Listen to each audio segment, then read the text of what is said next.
Hi, my name is Annie Lapin, and I'm a painter living in Los Angeles. And my work is largely based on trying to think about landscape and the way that we understand landscape through the prism of all of the layers of art history and visual detritus that kind of surround us, and in some ways things like advertising photography, personal photographs, all these things are things that we experience probably more often than we actually experience nature. And my work, in a way, is trying to talk about a new way of thinking about landscape painting by not necessarily trying to depict the landscape, but almost siphoning all of these things that are in our minds and are in our experience in this digital world that we live in now, and distilling those into a way of thinking about landscape. So the paintings often have things that you may see online in an Instagram sunset that somebody has posted that contains elements of romanticism, and those elements will then also relate to quotations of romantic landscape painting. And all of these things get condensed in a sort of timeless way of thinking about how we view nature and the way that we're influenced by all these different layers of history that result in how we look at the world around us. Working with Mixografia has been really an interesting bridge for me because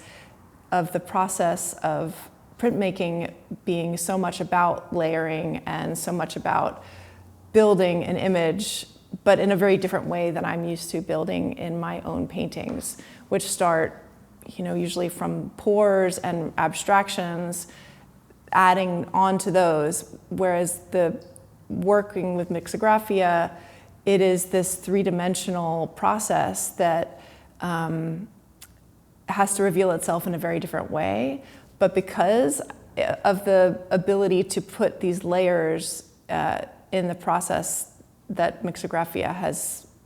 invented, and even invented even new methods in order for me to continue to do what I wanted to do with them, it really was interesting and kind of forced me to think in new ways about how the work generates itself in an automatic way.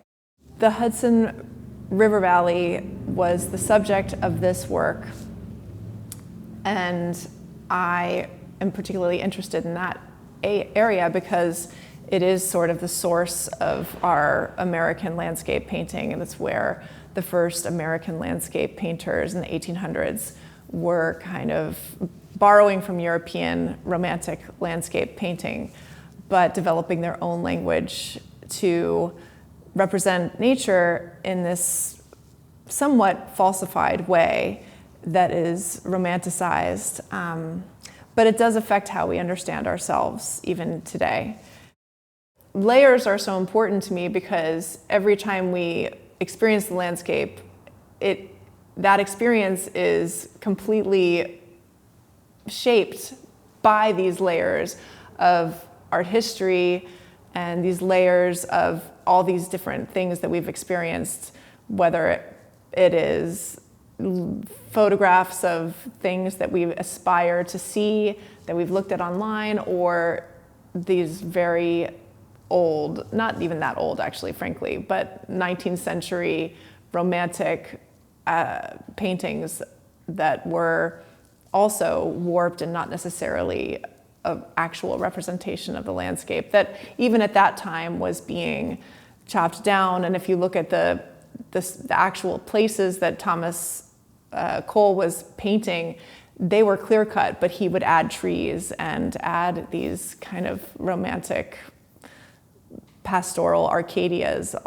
around himself. And so the work is this kind of layers and layers and layers that are meant to kind of describe